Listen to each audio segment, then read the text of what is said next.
Hi hello welcome back to my channel.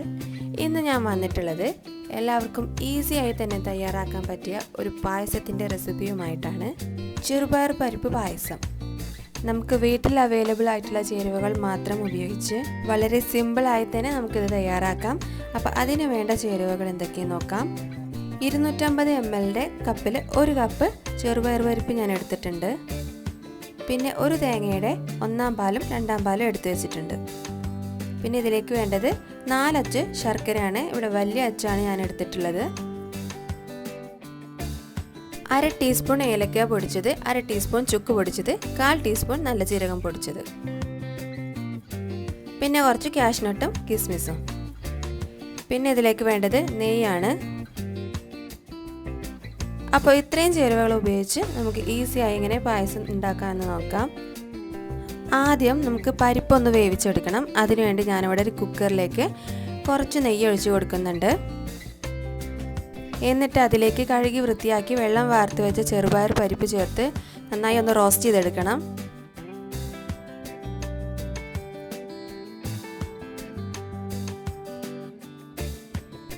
ഇപ്പോൾ പരിപ്പ് നന്നായി റോസ്റ്റായി വന്നിട്ടുണ്ട്. ഇനി ഇതിലേക്ക് ഞാൻ തേങ്ങയുടെ 3/4 പാലാണ് ചേർക്കുന്നത്. ഇതിന് പകരം ചൂടുവെള്ളം ചേർത്താലും കുഴപ്പമില്ല.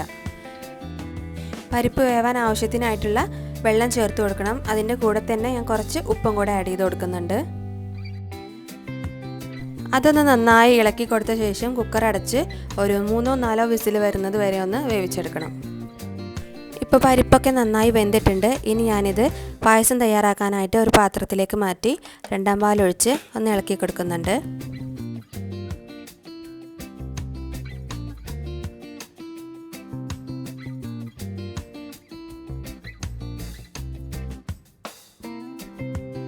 ഇനി ഇതൊന്ന് കുറുകി വന്നതിന് ശേഷം ശർക്കര പാനിയും കൂടെ ചേർത്ത് ഒന്നും കൂടെ ഒന്ന് ഇളക്കി കൊടുക്കാം. ഞാൻ എടുത്തു വെച്ച 4 അച്ച് ശർക്കര മുഴുവനായിട്ട് എനിക്ക് ആവശ്യം വന്നിട്ടില്ല. ഞാനതിൽ 3 അച്ചേ ചേർത്തിട്ടുള്ളൂ. അപ്പോൾ നിങ്ങളുടെ മധുരത്തിൻ്റെ അളവ് അനുസരിച്ച് നിങ്ങൾക്ക് ശർക്കരയുടെ അളവ് അഡ്ജസ്റ്റ് ചെയ്യാം. ഈ അളവിൽ ചേർത്താൽ തന്നെ നല്ല മധുരം ഉണ്ടാവും. പായസം നന്നായി തിളച്ചു വരാൻ തുടങ്ങിയിട്ടുണ്ട്. ഇനി നമുക്ക് തേങ്ങയുടെ 1/4 പാൽ ചേർത്ത് ഒന്ന് ഇളക്കിയതിന് ശേഷം ഫ്ലെയിം ഓഫ് ചെയ്ത് വെക്കാം. 1/4 പാൽ ചേർത്തതിന് ശേഷം അധികം നേരം തിളപ്പിക്കേണ്ട ആവശ്യമില്ല.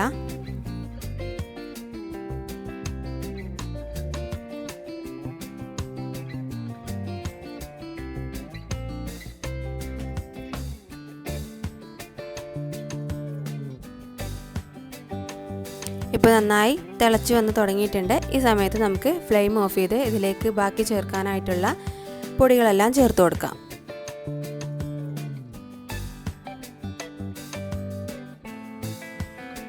എടുത്തു വെച്ചിട്ടുള്ള ഏലക്ക, ചുക്ക്, നല്ല ജീരകം എന്നിവ ഇതിലേക്ക് ഇപ്പോൾ ചേർത്ത് കൊടുക്കാം.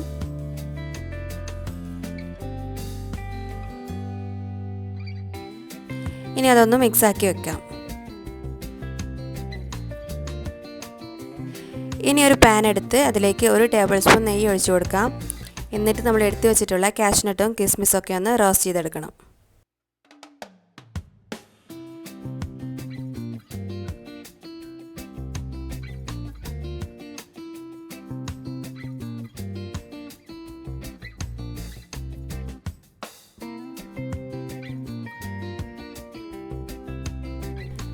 റോസ്റ്റ് ചെയ്ത് വെച്ച കാഷ്നട്ടും കിസ്മിസും ചൂടോടെ തന്നെ നമുക്ക് പായസത്തിൻ്റെ മേലെ ഒഴിച്ചു കൊടുക്കാം. ഇപ്പോൾ പായസം ഇവിടെ തയ്യാറായിട്ടുണ്ട്. വളരെ ഈസിയാണ്. അധികം സ്റ്റെപ്സോ പ്രൊസീജിയേഴ്സോ ഒന്നുമില്ലാത്ത സിമ്പിൾ പായസമാണ്. ഇത് എല്ലാവരും ട്രൈ ചെയ്ത് നോക്കണം. ഇത് എൻ്റെ പേഴ്സണൽ ഫേവറേറ്റ് പായസം കൂടിയാണ്. നിങ്ങളുടെ ഫേവറേറ്റ് പായസം എന്താണ് താഴെ കമൻറ്റ് ചെയ്യണേ. ഇനി നമുക്ക് പായസം ഒരു സെർവിങ് ട്രേയിലോട്ട് മാറ്റി കൊടുക്കാം. ഇന്നത്തെ വീഡിയോ ഇഷ്ടപ്പെട്ടാൽ ലൈക്ക് ചെയ്യാനും ഷെയർ ചെയ്യാനും മറക്കരുത്. ചാനൽ സബ്സ്ക്രൈബ് ചെയ്യാത്തവർ സബ്സ്ക്രൈബ് ചെയ്യുക. അപ്പോൾ പുതിയൊരു വെറൈറ്റി വീഡിയോയുമായിട്ട് കാണുന്നത് വരെ സ്റ്റേ ട്യൂൺഡ്. ബൈ.